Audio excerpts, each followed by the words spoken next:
Salut mes pirates, c'est le Capitaine Crochet pour une nouvelle émission. On est en 2021 pour la première discussion Hall of Fame. Et oui, il est de retour. C'est Antoine de 130 livres. Salut Antoine.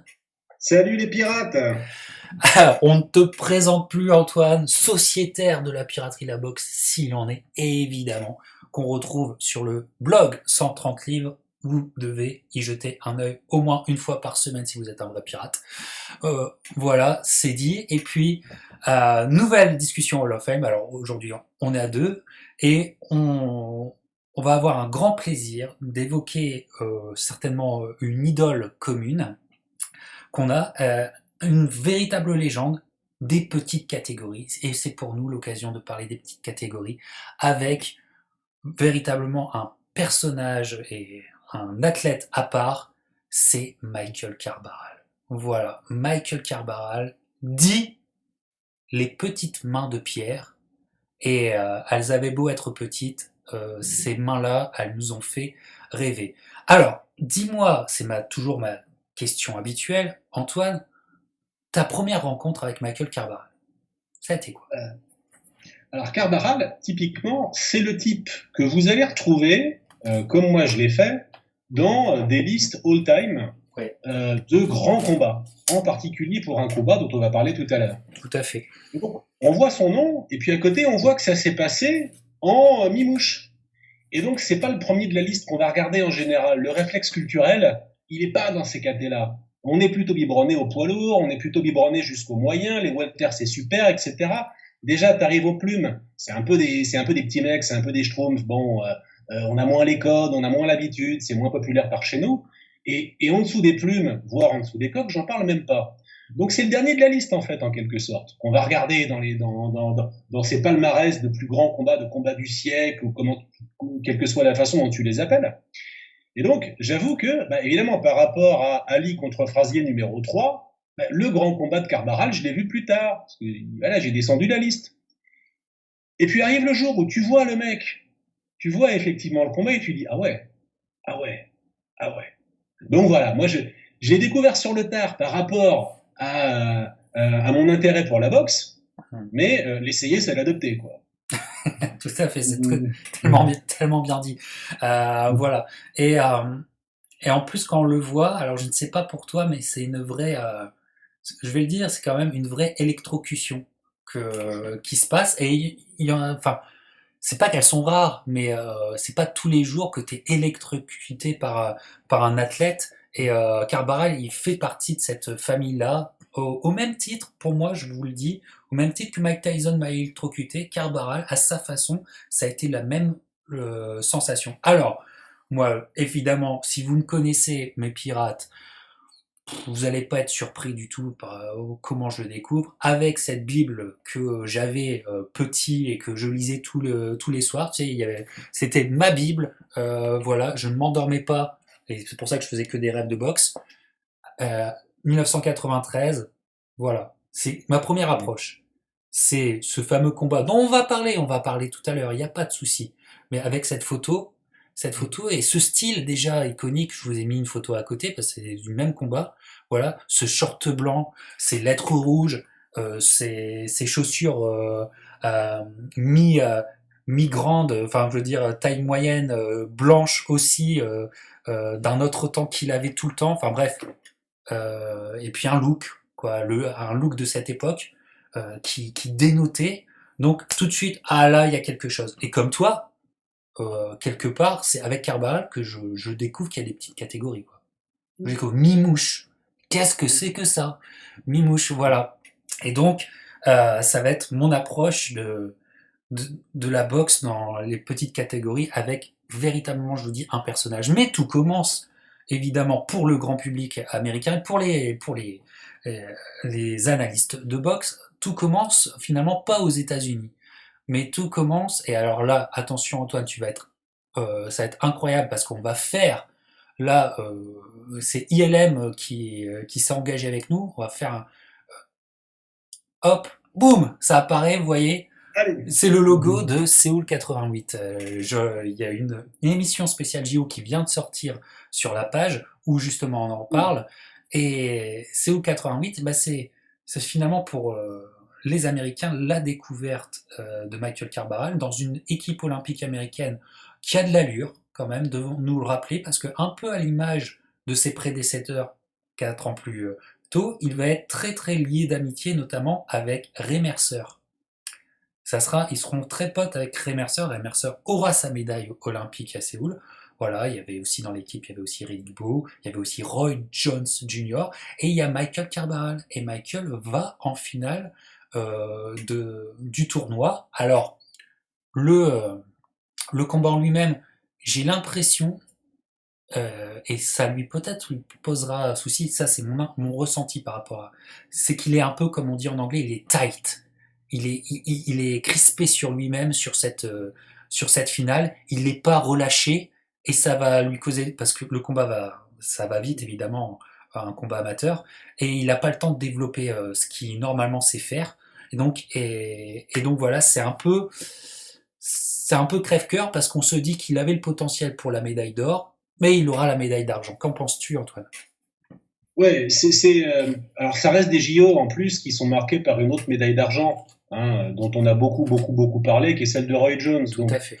autant Carbaral, au pointage des juges, aurait peut-être pu revendiquer la victoire, autant c'est évidemment pas du tout un scandale quand tu compares à ce qui est arrivé à Roy Jones. Voilà, donc ce qui est sûr, c'est que Carbaral était, avant qu'il se découvre, un peu comme Tommy Hearns, un gros punch en professionnel, était un vrai boxeur en amateur. C'était pas un type qui tenait à finir ses combats. Il avait des fondamentaux, une Excellent. technique, on va en reparler, mais très très solide. Et donc, pendant son tournoi olympique, jusqu'à arriver en finale, en fait, il met KO personne. Il met KO personne, il boxe. Il boxe les gars. Il a un super jab. Il a une belle attitude. Il boxe avec les mains bien hautes. Il est très académique dans son approche. Et en effet, c'est ensuite en professionnel qui va découvrir, comme certains, alors que ses fondamentaux sont déjà solides, que le punch c'est bien pratique pour abréger les combats et limiter les risques finalement. Mais c'est pas, si vous voulez, c'est pas un puncher qui se promène avec une grosse droite et rien d'autre. Au contraire, c'est un boxeur très éduqué, coaché, si je dis pas de conneries, par son frère. Et en l'occurrence, c'est un boxeur dont le style vous dit tout de suite que ça a pu être un très bon amateur et un boxeur de niveau olympique. Ouais, et voilà, et c'est très. Allez vous replonger dans son tournoi olympique et vous penserez à nous, effectivement. Et puis c'est la fierté de Phoenix, Arizona, quoi. C'est un peu aussi le retour de la boxe à Phoenix, Arizona. C'est vraiment, il est l'image de ça. Il y a toute la famille Carbaral qui est devant la télé et qui regarde le petit prodige à Séoul. Voilà. Petite anecdote. Écoutez peut-être aussi notre émission avec du side précis en fond sonore, parce que Be Real de Cypress Hill est le cousin de Michael Carbaral. Je ne savais pas, j'ai vu ça, et que Be Real est allé dans Joe Rogan, le podcast, et il nous a appris ça. Donc, c'est Insane in a Brain Today. Donc, voilà. Donc, voilà, Olympien, euh, euh, beau tournoi, belle génération, hein. N'oubliez pas que cette amitié avec Ray Mercer, ça serait bien aussi que des historiens de boxe en parlent un peu, parce que à l'image de Pernell et Evander, eh ben il sera souvent, comment dire, il fera la marche sur le ring l'un pour l'autre, voilà. Et il boxera en sous-carte de Ray Mercer aussi, peut-être qu'on en parlera. Mais donc, ce tournoi olympique permet à Michael Carbaral d'être tout de suite signé. Et on le rappelle encore avec Antoine, il est dans une extrême petite catégorie qui normalement n'intéresse pas la masse, n'intéresse pas les foules. Même pas aux États-Unis. Même pas aux États-Unis. Même pas aux États-Unis. Mais voilà, en 2 semaines, il s'est fait son petit nom, et Bob Arum, Top Rank, le signe, lui donne sa chance, vont le travailler. Et généralement, avec Top Rank, c'est toujours très bien travaillé sur des prospects. Et donc, ça va être tout de suite, hein, dès son retour aux États-Unis, ça va être une accumulation de combats dans des soirées Top Rank de l'époque. Voilà. Et en fait, hop, ce qui va être assez fou finalement, quelle que soit la catégorie, Antoine, c'est que en 17 mois, donc il accumule les combats que je vous le dis, mais il arrive à sa chance mondiale. Il Ouais. arrive à sa chance mondiale. Et si je ne me trompe pas, contre un mec qui avait de la valeur quand même à l'époque, alors pour le prononcer, excusez-moi mes amis si je le prononce très mal, il venait de Thaïlande, c'est Ouais. Muang Kchai Kittikacheng. Si Je dirais pareil. voilà, Kitty Kassem. Alors, vous pourrez retrouver. euh, alors, j'espère ne pas me tromper, mais justement, ce champion, pendant le combat, il a un short justement de boxe taille qui ressemble Ouais. beaucoup à de la boxe taille. Donc, vous pouvez tout de suite retrouver ce combat assez facilement. Et Kitty Kassem, c'était pas n'importe quoi parce que bien après, en bon vétéran, Michael Carbaral, quand il sera intronisé au Hall of Fame, dira que Kitty Kassem, de toute sa carrière, c'était le meilleur jab qu'il a affronté et que c'était peut-être le boxeur physiquement, c'est la physicality la plus forte qu'il ait affronté. Donc c'est pas rien que Carbaral dise ça bien après sa carrière, ça veut dire des choses. Donc en 17 mois, il devient champion. C'est quand même assez incroyable, Antoine. Ouais, c'est le premier voyage hors de Thaïlande du champion du monde, qui a pas beaucoup de combats d'ailleurs. Probablement, comme tu le dis, qu'il a commencé par la taille, par le pied-point, qui s'est reconverti en anglaise. C'est un type qui, comme tu le dis, est un gros gabarit pour un mimouche. Carbaral est grand pour un mimouche. Ça fait bizarre de dire ça parce que le gars fait 1m66, ce qui est pas colossal, mais c'est plutôt un fil de fer et c'est plutôt un grand. Il va affronter les adversaires dans sa carrière sensiblement plus petits que lui. Et là, le taille est beaucoup plus imposant, beaucoup plus mastoc. En revanche, il a une particularité qui va bien servir Carbaral, c'est qu'il se désaxe pas. Il est très axial, il avance sur Carbaral sans se désaxer. Et là, effectivement, Carbaral, pour lui, c'est pain béni. Il tape fort des deux mains, il est très bon contreur, il a un bon coup d'œil, on voit qu'il donne un très bon jab, donc il prépare ses coups, il prépare ses combos. Et effectivement, le taille joue complètement sur les forces de Carbaral et se pète les dents. Parce que dans cette catégorie-là, c'était pas la recette. Il y en a d'autres qui auront essayé et qui auront aussi eu tort d'essayer comme ça. Et il y en a, inversement, on va le voir, qui vont prendre d'autres chemins tactiques. Mais contre Carbaral, il faut pas être axial. Et ce taille, il le paye très cher. Pour son premier voyage en dehors de la Thaïlande, pour sa défense de titre IBF, il est arrêté, je crois, au septième round. Il va 2 fois au tapis. Et ce combat, c'est une parfaite vitrine du style de Michael Carbaral. Donc ce style classique et ce type qui finalement n'aime pas, a peut-être un défaut qui est qu'il adore pas bouger, il a pas un jeu de jambes phénoménal. Le taille ne l'y oblige pas parce qu'il se présente à lui constamment dans l'axe. Et là, évidemment, c'est une démonstration. Tout à fait, par béni.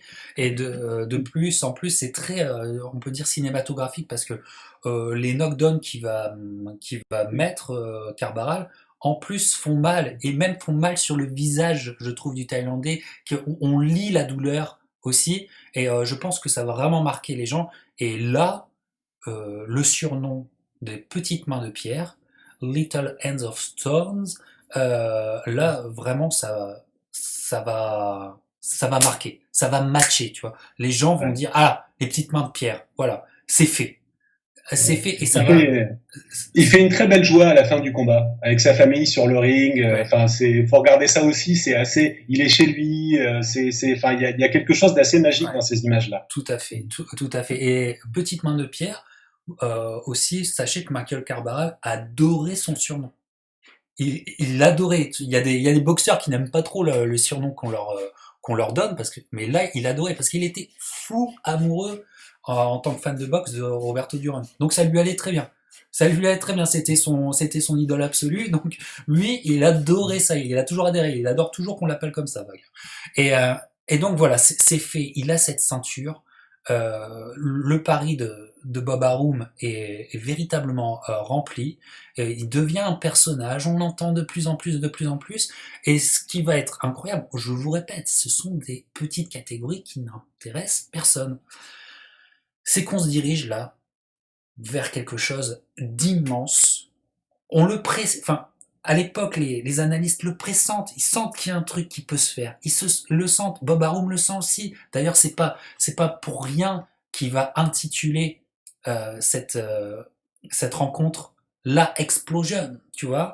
Ça se passe à Las Vegas. Il y a De La Hoya qui est en sous-carte. Souvenez-vous, on est le 13 mars 93. C'est fou, hein.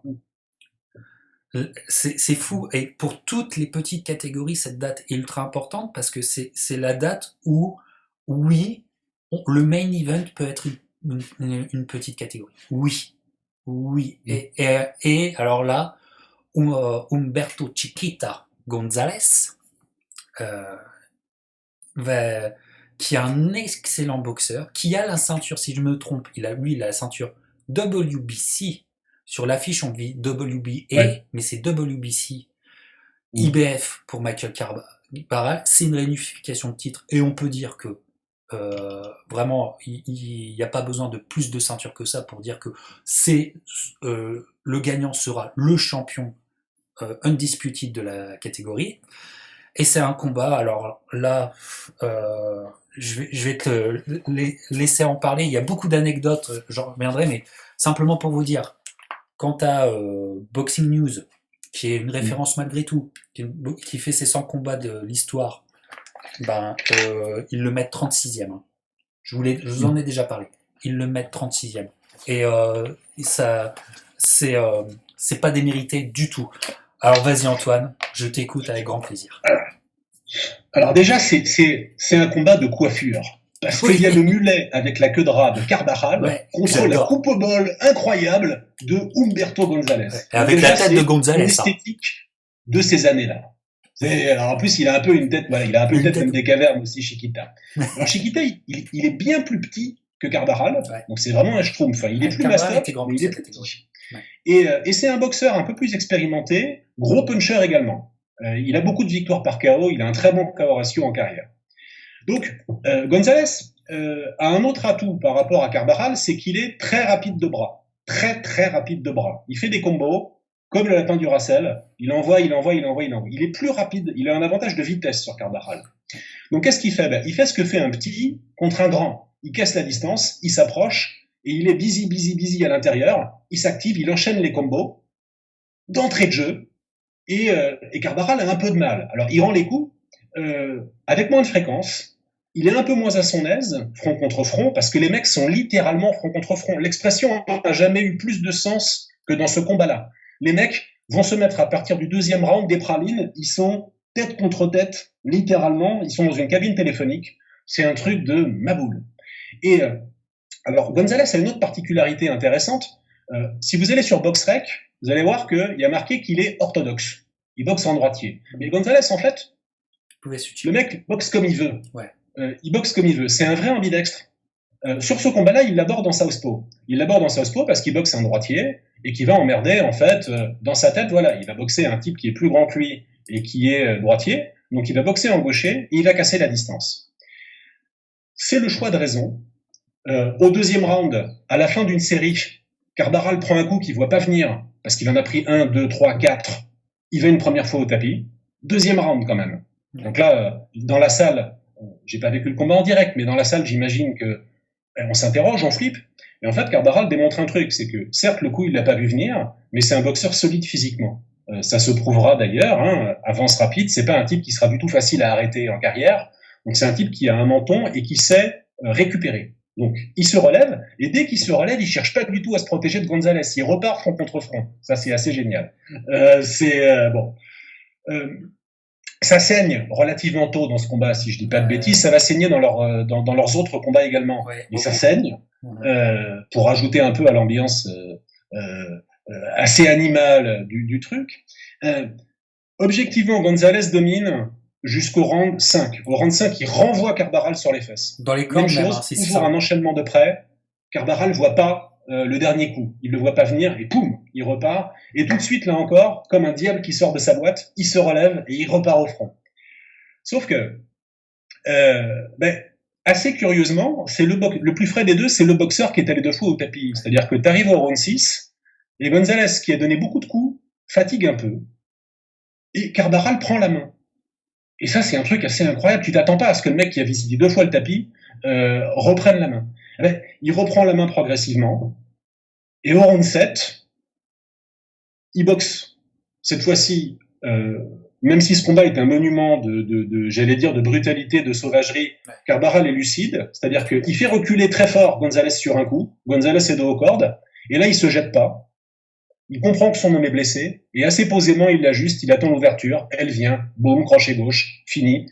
Le truc est, alors qu'il est largement derrière au point, il faut le voir, Je regrette presque, les gars, si vous l'avez pas vu, de vous l'avoir spoilé. Il faut voir ce combat, voyez-le, le récit peu importe, il faut voir ça de vos yeux vus. Tout à fait. Tout à fait, ce retournement de situation qui est un peu, moi je vais te dire, quand j'ai vécu le Corrales Castillo en 2005, ma première pensée, c'était de me dire, il y avait dans l'esprit, il y avait quelque chose de Carbaral Gonzalez. Ouais. Il y avait quelque chose de ça, et j'ai tout de suite pensé à ça, parce qu'en plus, Carbaral arrive à vraiment sonner Gonzalez alors que dans les cordes. Voilà, donc ça ressemble beaucoup. Ça ressemble beaucoup, mais ce qui est très très fort, comme tu le dis, le combat, c'est toe to toe, c'est front contre front, et qui finalement desservira à Gonzalez, parce que Carbaral, en fait, dans ces moments où il retrouve beaucoup de lucidité, il boxe extrêmement bien, alors qu'il est le plus grand, qu'il a des plus longs bras, dans des coups courts, tu sais, des coups secs et courts. Carbaral est excellent dans des crochets courts. Et les crochets courts, peu à peu, comme tu le dis, ça passe, ça fait mal. Et c'est les petites mains de pierre. Ça fait mal, c'est exceptionnel. Et donc, c'est un retournement complet de situation, un chaos qui fait extrêmement mal. Gonzalez aurait pu être compté 15, 20, 25, ça change rien. Il y a pas de ça change rien. Il explose de joie, Carbaral, de rage et de joie en même temps. C'est très, je vous dis, c'est un personnage pour moi qui est très iconique. Il y a beaucoup de comportements, de look, de photos iconiques de Carbaral dans un Hilton rempli. Donc vraiment, c'est un succès. C'est un succès et on a un champion unifié. C'était assez rare à l'époque, à part Holyfield les poids lourds qui avaient réussi à unifier le titre. On a un champion unifié. Et puis encore avec ce qui se passe, comment dirais-je, l'aura de Carbaral, ce boxeur brutal, on est décuplé quoi. Et donc, ça devient extrêmement vendeur. Et il a gagné contre peut-être la terreur de sa catégorie. Gonzalez, attention, excellentissime boxeur qui a certainement peut-être eu un mauvais game plan ce soir-là. Anecdote aussi, c'est que ce combat-là, c'est incroyable. C'est incroyable. Mais qui est le speaker de ce combat ? C'est Jimmy Lennon Jr. C'est Lennon, avec une coiffure incroyable. Avec une coiffure incroyable. Alors, on est en 93, c'est génial. Hein. Vraiment, il est au top du swag.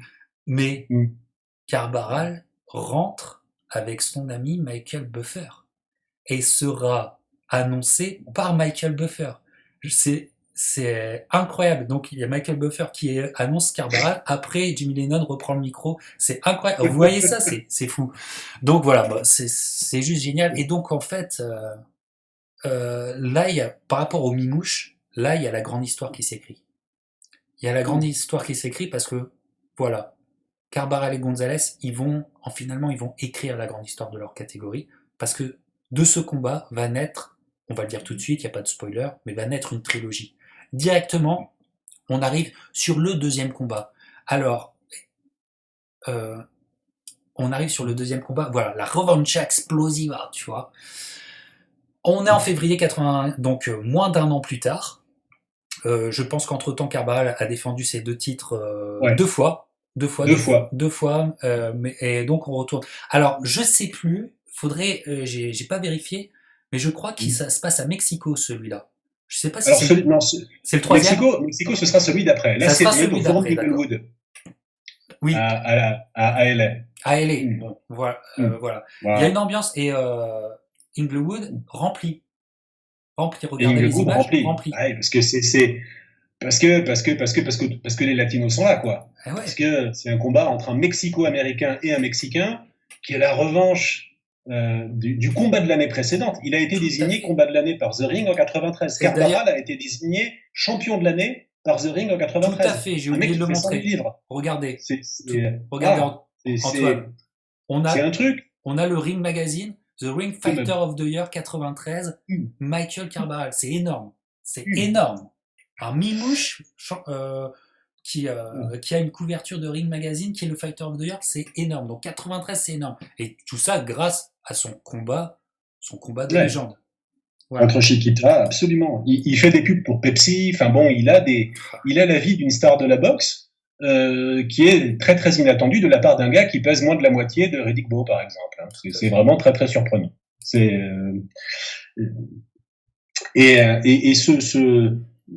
Alors on raconte aussi, quand on fait un peu de recherche sur sa bio, qu'il a commencé justement avec cette célébrité inattendue, non pas à vriller, mais il y a des anecdotes qui se rapportent à lui. La police de Phoenix débarque à une soirée alors qu'il a sorti son flingue pendant une fête. Enfin bon, voilà, on devine que il sera pas complètement. Alors même s'il imitera pas Roberto Duran dans tous ses excès, hein, on sait que Duran il prenait 25 kilos entre deux combats, grossissait, il ramaigrissait, etc., etc. Mais il y avait une Carbaral, il va faire sa carrière à 108 livres, donc ça prouve une certaine hygiène de vie malgré tout. Mais on sent que la célébrité lui aura probablement un peu tourné la tête à cette époque-là. Et c'est déjà vrai pour la revanche. C'est sûrement déjà vrai pour la revanche contre Chiquita. Voilà. Parce que faut le dire, ce que je vous disais pour sa finale olympique, là on peut le redire pour le reste, enfin pour ce qui va se passer sur les deux combats ensuite avec Chiquita, c'est que d'une certaine façon, Michael Carbaral va être encore une fois tight, et ça se voit à l'écran. Il est tight, ça, il est pas à l'aise, et surtout, Humberto va montrer quel énormissime boxeur il est, parce que là, le game plan change complètement. Et là, on a un Humberto Gonzalez, et d'ailleurs, quelque part là, on devrait changer le titre de la vidéo pour faire peut-être un Hall of Fame Chiquita, parce que il le mérite aussi. Il le mérite aussi parce que c'est un énorme stratège boxe qu'on voit opérer, là qui va tourner, là qui va être fluide, qui va être aérien dans sa boxe, qui va pas rester tout haut, qui va éviter à chaque fois ces fameux crochets courts de Carbaral qui sait aussi bien donner. Et en plus, avec, alors je crois que c'est un choc de tête, mais je suis plus sûr, avec très tôt au deuxième round, ça saigne. Qu'est-ce que ça saigne? Et Chiquita perd pas son sang-froid, le game plan reste le même du deuxième round au dernier, et quelque part, Carbaral, il peut rien faire. Il peut rien faire. C'est comme tu l'as dit, c'est de toute façon, quand il y a une revanche entre deux boxeurs, c'est toujours le mec qui s'ajuste, qui s'adapte, qui réfléchit, qui travaille son game plan, qui gagne, quasiment tout le temps. Et là, ce qui est assez passionnant, c'est que Chiquita Gonzalez, qui est quand même un boxeur installé à l'époque où il affronte Carbaral, la recette, elle a fait ses preuves, quoi. Le mec, il est champion du monde, c'est une star dans son pays. En gros, il n'a pas forcément à tant se remettre en question que ça. Pour le premier combat, il fait, comme tu l'as dit, une erreur de game plan, sauf que sur le papier, c'est le bon. Il pète la distance, il boxe en gaucher, il est plus vite, etc., etc. Bon, il finit par se faire aplatir. Tu prends Sergei Kovalev. Sergei Kovalev, il perd une fois, la deuxième fois, il refait exactement la même chose. Gonzalez, lui, il réfléchit et il fait tout ce qui est contre-intuitif. C'est le petit et il tourne. C'est le petit et il garde la distance. Il change de garde à chaque fois. D'un round à l'autre, il passe de droitier à gaucher, de droitier à gaucher. Le but du jeu, c'est qu'il empêche, en fait, Carbaral de régler la mire. Il empêche l'obusier, il empêche le gros canon de se régler, de se verrouiller sur lui. Et il a embauché pour ça, pour se préparer Nacho Beristain. Il a changé d'entraîneur, donc il est allé jusque-là. Et c'est, comme tu l'as dit, c'est la victoire d'une vraie intelligence de boxe. Une partie du public est sûrement déçue. Et quand on regarde les comptes rendus de ce combat, les comptes rendus sont pas toujours très flatteurs, parce qu'on dit le premier combat avait été un monument d'émotion, de passion, etc. Là, y a pas et là, on a assisté à quelque chose de très tactique. Mais les gars, un boxeur, il est pas payé pour prendre des coups dans la gueule, il est payé pour gagner. C'est très différent comme objectif. Et ce que fait Gonzalez est un truc de maboule. Il ajuste sa boxe, il n'a pas le gabarit pour ça, mais il a compris que la faiblesse en face, c'est les jambes, et il va travailler là-dessus. Ah ouais. Il obtient une victoire méritée, même si ça reste un combat serré. Alors les fans de Carbajal ont tendance à dire qu'effectivement les arbitres n'ont pas été très sympas, les juges n'ont pas été très sympas avec lui. Ouais, mais Bon, tu cites souvent ces mots très emblématiques de voilà, je crois que c'est Larry Merchant, l'histoire du combat allait dans le sens d'un des deux boxeurs. Ben ouais, l'histoire du combat allait dans le sens de Gonzalez. ouais. C'est lui qui a raconté l'histoire. Ouais. Voilà. Et c'est logique et mérité qu'il gagne ce combat. Ah oui, oui, c'est logique et mérité. Et finalement, je vais vous montrer l'affiche du troisième combat qui arrivera aussi un peu dans la continuité. Parce que bon, Carbajal était un peu frustré du résultat, parce qu'en fait c'est frustrant. Et voilà, je vous dis, c'est vraiment un boxeur trop tight. Il se dit, mais vas-y, lâche les coups, et ça ne va pas. Donc il y a un troisième combat qui arrive. Alors là, ce sera avec Showtime et c'est avec Don King. Ça sera un gros changement.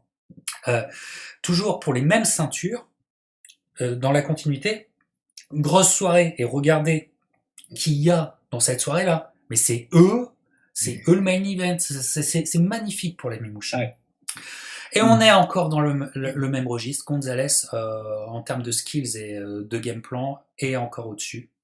Et j'ai envie de dire qu'un peu le combat numéro 2 et numéro 3 se regardent tu pourrais les regarder de suite. Il y a une vraie continuité quelque part. Et Carbajal, je trouve je pense que Gonzalez, c'était vraiment sa kryptonite. Il n'a jamais réussi alors qu'il s'est ajusté pour beaucoup d'autres boxeurs, mais pour lui, ça marche pas. Et ma dernière réflexion, donc je te laisse sur ce troisième combat, c'est que... Vas-y. Ah ouais. Vas-y. C'est que quelque part, c'est une trilogie, et ça, elle fait partie des trilogies de l'histoire, des grandes trilogies. On en parle pas souvent, mais c'est une belle trilogie. Et quelque part, Chiquita est un peu... je trouve on lui vole l'aura de cette trilogie. C'est pas qu'on lui vole, mais qu'il n'est pas payé à son juste dû. Parce que, en fait, de façon iconique, celui qui avait, je vais dire, le meilleur look, celui qui te faisait sentir, je sais pas, la brutalité, sentir des émotions et tout, c'est Carbajal. Et la première victoire est tellement énorme qu'en fait, de cette trilogie, c'est quand même lui la star de cette trilogie. Et Chiquita est un peu mis de côté, alors qu'il y a deux combats où Chiquita, c'est un maître tacticien. Qu'est-ce que tu en penses de ça? Ah ben c'est ça. Voilà, Carbajal a gagné le combat le plus important et Chiquita, au final, va gagner la série. Une espèce d'équilibre derrière. Ça me fait un peu penser, si tu veux, au bilan de la série qui aura opposé Pacquiao à Marquez. C'est-à-dire qu'au final, Pacquiao va avoir, le combat était intéressant, hein, sauf peut-être le troisième, mais bon, Pacquiao va avoir le bilan mathématique et Marquez a l'image iconique, voilà. C'est-à-dire que c'est lui qui a mis le gros KO. Voilà, donc en quelque sorte, il y a cette espèce d'équilibre là. Et pourquoi pas d'ailleurs, après tout, bon, il faut le combat numéro 3 ressemble au combat numéro 2.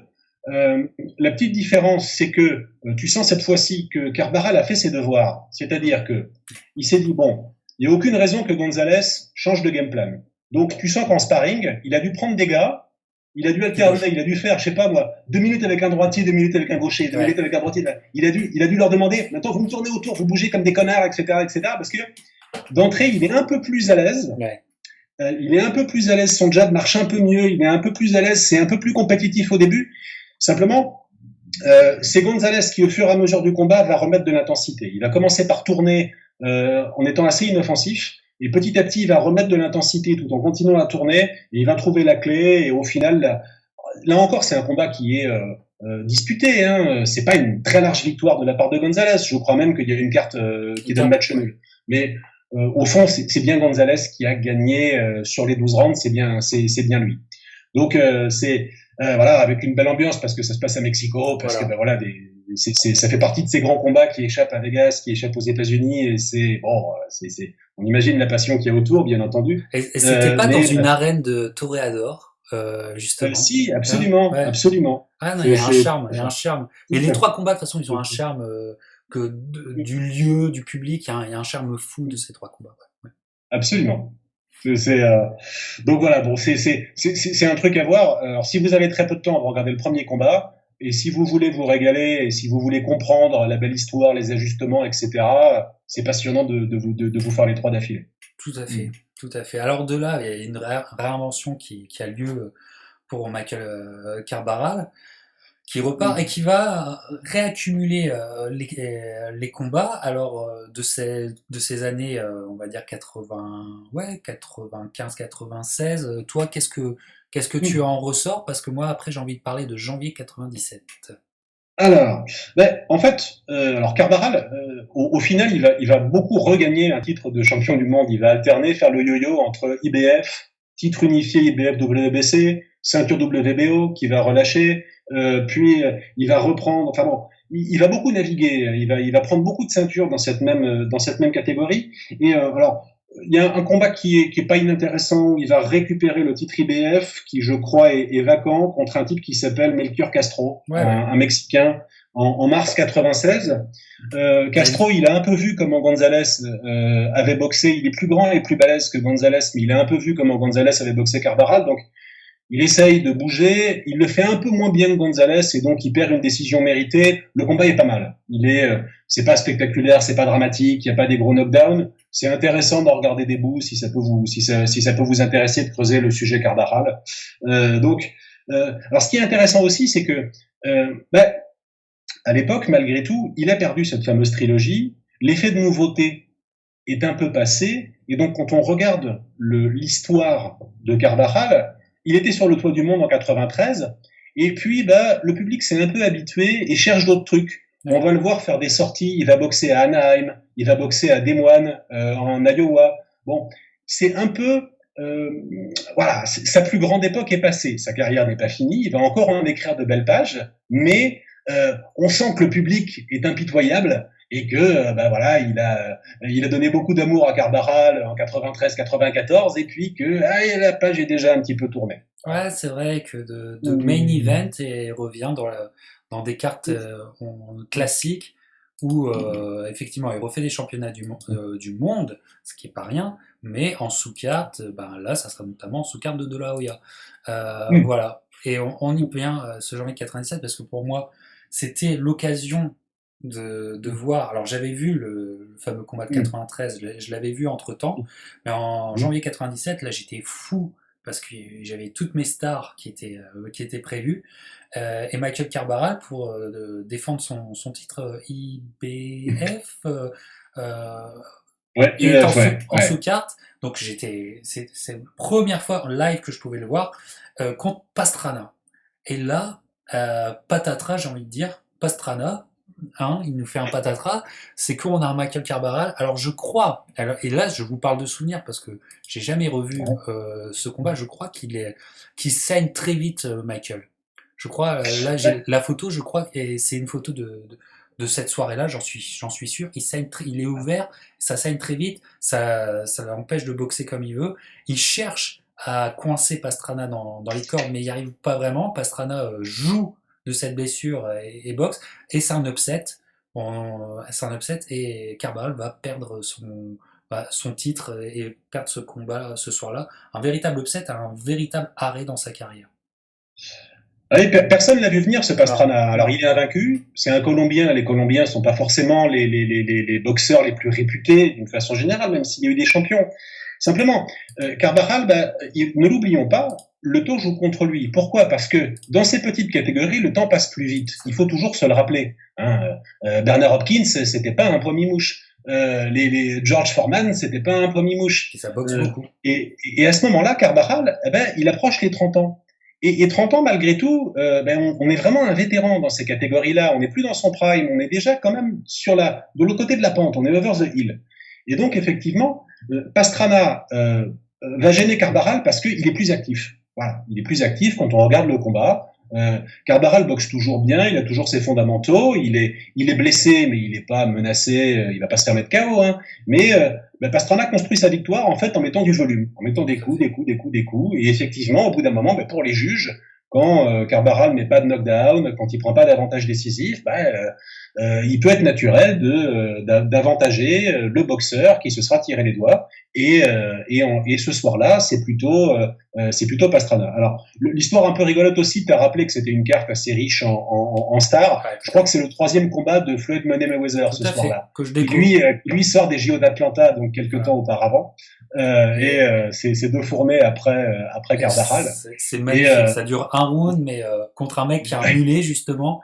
Ouais, moi, ça a été une hallucination totale. J'avais vu Floyd aux Jeux Olympiques, mais par flash, des petites bribes comme ça.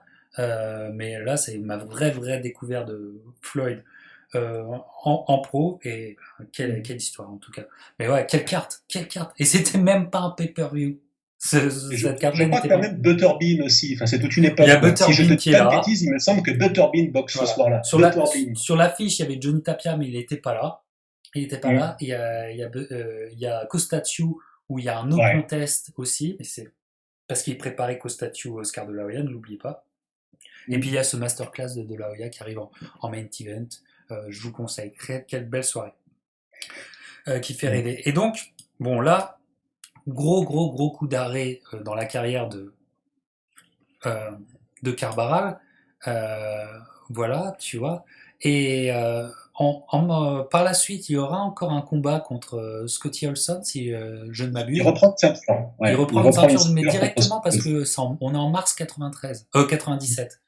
En mars 97. Donc, pour vous dire, comme tu le disais, les petites catégories, tu y es plus vite parce que peut-être tu prends moins d'énormes KO, mais sauf que tu es obligé de combattre tellement souvent que ça use. Et il est proche de 10 ans de carrière professionnelle parce que 88 Jeux de Séoul, on est en 97 déjà. Et, voilà, mais il va avoir. Il y a une fatigue, je pense, une fatigue psychologique qui se fait chez Michael Carbaral. Et en fait, on va avoir un gros layoff qui va arriver. Il va avoir plus d'un an sans boxer, où on se demande est-ce que c'est la fin de Carbaral ou pas. Attends, parce que ça vient après le combat contre Olson, où il récupère une ceinture. Le layoff, il vient après son combat contre un Sudaf, qui est Matlala. Matlala, alors, petite anecdote, regardez le combat, ne serait-ce que pour ça, c'est chelou. Pour une fois, vous verrez un boxeur de moins d'1m50, ce qui est quand même un tout petit peu stylé. Parce que Matlala, il faisait 1m48. Il est décédé aujourd'hui, paix à son âme. Et c'est le seul boxeur de la carrière de Carbaral qui va l'arrêter avant la limite. Sur saignement, tu l'as dit, Carbaral, en fait, avait une faiblesse physique qui s'est développée au fil des ans, c'est qu'il avait la peau fragile. Voilà, il avait la peau fragile autour des yeux, il s'est mis à saigner, voilà, il a saigné un certain nombre de fois. Et Matlala, qui est une espèce de petite dynamo, qui est un petit gars, un petit pou assez oppressant, qui met des coups, eh ben, il arrête Carbaral, qui était pas vraiment sur coupure. Carbaral aurait très bien, enfin, il était pas en danger d'être mis KO, mais il saignait, et donc, et là, comme tu le dis, ben, voilà, là, il y a un layoff. Je sais pas si Carbaral déclare sa retraite, officiellement, mais en tout cas, il boxe pas pendant plus d'un an. Plus d'un an. Déjà, je pense, pour se refaire des coupures, parce que ça ne servait à rien de boxer, il fallait que ça se remette vraiment bien. Ça fait partie de l'explication. Mais je pense aussi, comme je te le disais, je pense qu'il y a une fatigue psychologique, vraiment, parce qu'on en parlera en conclusion, parce qu'il y avait un méga fight qui n'est jamais venu aussi, et je pense que ça l'a usé. Mais donc, et puis, il y a, comme on dit, les petites catégories, il est sur 10 ans de carrière, ce qui est assez énorme, mais c'est une carrière dure. Et donc, se pose la question, bon, on arrête ou pas, quoi.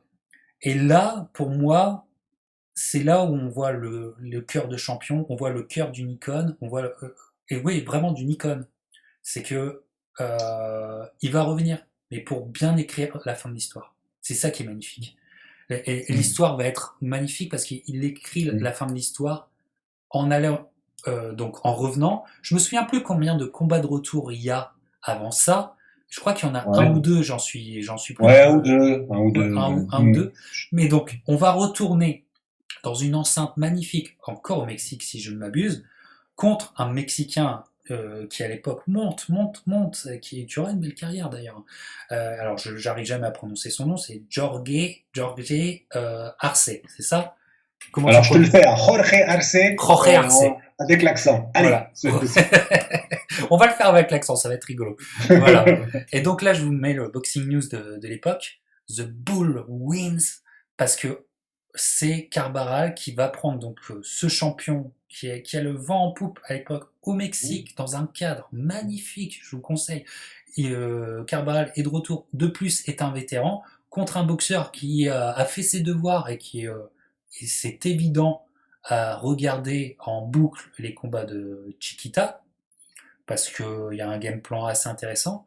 Mais peut-être là où Carbaral est très fort, c'est qu'il va laisser au fur et à mesure du combat euh, laisser la hargne de Arcé s'exprimer, et le côté bagarreur. Et là, ça marque. Et donc c'est un combat dur, hein. Et c'est un combat vraiment très équitable pendant, je vais vous dire, tout le combat. Mais sauf qu'au dernier moment, ça craque du côté de Arcé.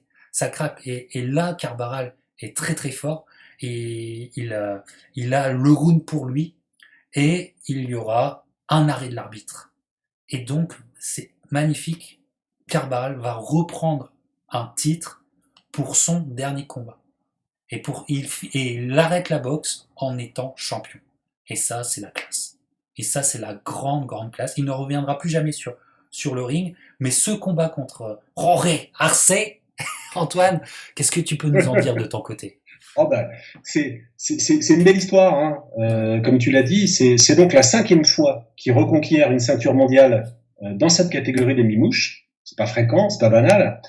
Contre un adversaire qui est jeune. Alors, bah, tu l'as dit, Arce, il bouge beaucoup en fait autour de Carvajal. Il tourne, il est plus actif, ça c'est sûr. Carvajal met la pression, mais Arce gagne plus de rounds parce que bah, il a ce volume d'activité qui parle pour lui. Carvajal est évidemment plus expérimenté, donc au 6e round, il score un knockdown en sortie d'accrochage. Il arrive à lui glisser une droite alors que Arce s'y attend pas. Il contrôlait à peu près jusque-là et il se retrouve sur les fesses.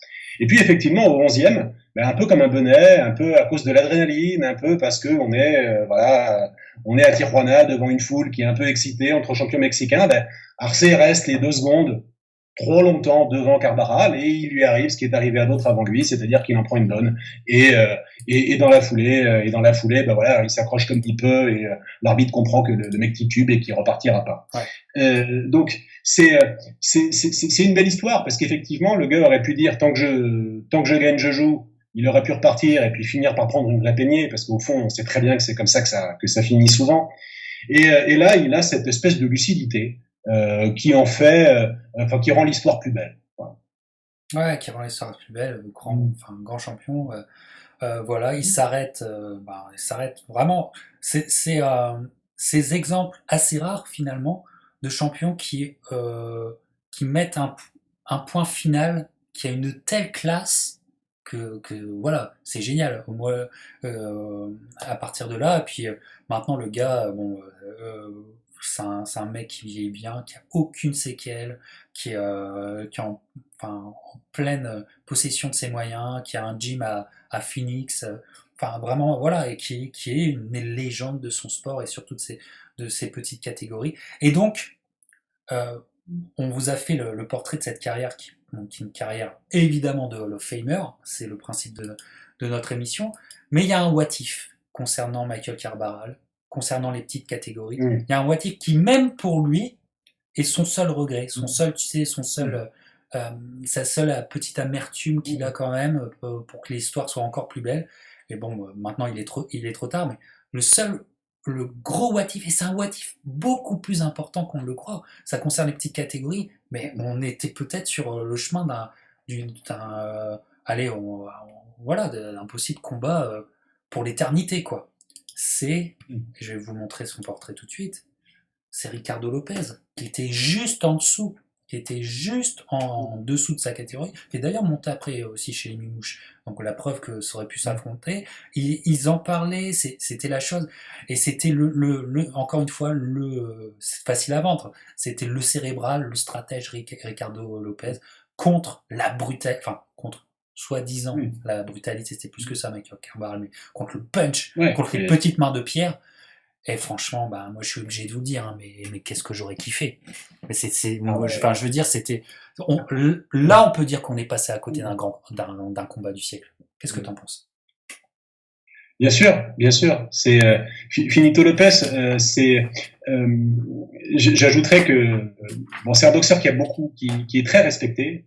Bon, il a fini sa carrière invaincu. Il a fait un match nul, un peu limite, Ouais. mais dont il a brillamment gagné la revanche. Donc, on peut considérer qu'effectivement, il a lavé quelque part cette ombre-là sur son palmarès. En revanche, c'est vrai, ce qui manque un peu à Finito Lopez, c'est un scalp de grand prestige, C'est le panache. du prestige de celui de Carbaral. Carbaral, il a battu Chiquita Gonzalez, donc, au terme d'un combat de légende. C'est pas tout le monde qui peut s'en prévaloir, euh, mais c'est sa victoire mythique. Les autres aussi sont des victoires moins importantes qui pèsent moins pour les observateurs, pour les historiens. Donc quelque part, tous les deux auraient eu besoin d'une grosse victoire en plus pour cimenter leur légende. Et effectivement, c'est un peu dommage de ce point de vue-là que le combat n'ait pas eu lieu, bien sûr. En plus, on peut imaginer que le combat aurait été très intéressant. C'est s'il avait fallu. Alors, j'ai plus en tête, peut-être que tu as ça, Captain. On peut vérifier, mais leurs âges respectifs et le moment auquel ça aurait pu avoir lieu, pour savoir Euh, finalement quel était celui qui aurait été avantagé par l'âge, euh, je ça se sais, vérifie. Je crois que bonne Carbaral est de question. 67. Bonne question. Je sais pas pour Ricardo Lopez, mais je pense Lopez, que je te dis ça de suite. Alors, Finito Lopez, il était de 66. Ouais, donc en fait, c'est voilà, assez tu vois, équivalent. Hein, c'est c'est. équivalent. Et puis surtout que ça aurait pu Hmm. arriver, parce que là où ça aurait pu vraiment, véritablement arriver, c'est quand Michael Carbaral fait des petites infidélités à Bob Arum, alors qu'il sera majoritairement dans sa carrière, il sera dirigé par Bob Arum. Hmm. Mais il y a des petites Hmm. incartades. Et au moment de cette petite incartade, c'est-à-dire 95, de cette petite incartade où Michael Carbaral fait quelques combats, je crois bien, avec Don King, c'est là où ça, parce que Ricardo Lopez était avec Don King. Et il était souvenez-vous de 93, 94, 95, Ricardo Lopez. Il était effectivement en Hmm. sous-carte à chaque fois des grandes réunions, mais à chaque fois le chaos de Ricardo Lopez ou ce qu'il avait mis sur le ring, on ne faisait que parler de ça avant le main event. Dire, vous avez vu ce qu'il a fait le petit encore là. Vous avez vu ce qu'il vous a fait, hein. Donc en fait, moi je le dis, là où c'était 95. C'était 95. Hmm. Et en plus, Ricardo Lopez, c'est pour ça que moi je dis, autant sur le papier, si tu me dis sur le papier, sur qui tu pioches sur le papier dans un combat entre les deux, je vais aller sur Ricardo Lopez sur le papier. Ouais. Et Ouais, d'autant plus la sécurité, c'est Lopez. voilà. Bon. Mais Ricardo Lopez aussi, je dis que c'est lui qui évite le combat. Parce que C'est possible. 95, Michael Carball, il sort de deux défaites qui le stoppent contre Chiquita, ce qui aurait dû donner beaucoup de confiance à Ricardo Lopez. Mais il va pas, et il fait toujours ce drain. Regardez comment il était maigre, Ricardo Lopez, pour rester chez les pailles. Moi, je pense que Ricardo Lopez, il reste 94-95, il reste chez les pailles parce qu'il y a Michael Carball en haut. C'est mon avis, ça ne, Ah, voilà. il est tout à fait défendable ton avis là-dessus. Et en tout cas, oui, c'est un gros what if. C'est un gros Gros motif. kiff de boxe. Et puis alors surtout les pirates, on vous en parle. Alors voilà, si vous voulez un peu faire les barbeaux, si vous voulez un peu briller, etc. Quand on parle de what if autour de vous, quand vous causez boxe, Ouais. alors là vous parlez what if, Carbaral, Finito Lopez. Tout de suite, on vous place quand même à un certain niveau de connaissance du bazar. Ouais, là, ok. C'est vrai. C'est vrai, c'est très vrai. Voilà. Donc on va finir avec cette photo que je trouve iconique parce qu'il y a il y a le look de Carbara, il y a sa fameux short, les lettres rouges, Champ Never Quit, Michael Carbara. Écoute, c'est pour finir, moi ça fait partie de ces combats. Là. On parle des combats de légende, mais il est vrai que me retaper sur YouTube de temps en temps Carbaral Chiquita numéro un, c'est vrai que je le fais assez souvent. Je le fais assez Honneur. souvent, voilà, ça fait partie de ces combats de légende qui a un charme fou. Je pense pour toi aussi, hein, Antoine. Voilà. Donc c'est un grand plaisir, Antoine, que tu m'accompagnes pour faire ce portrait de carrière, cette discussion on l'a fait avec Michael Carbaral, parce que là, vraiment, on sort des sentiers battus.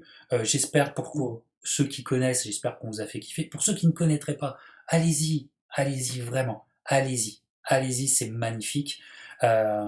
Magnifique. Et puis Antoine, on se rejoint bientôt pour un autre voyage. Alors là, on passera peut-être plus par la France, par la Jamaïque, par Las Vegas. Ça sera un petit peu différent, mais on va avoir beaucoup de bonheur aussi pour cette future discussion Hall of Fame. Donc, restez branchés, allez lire 130 livres, et on se rejoint bientôt pour de nouvelles aventures box. Ciao les pirates! Et boum!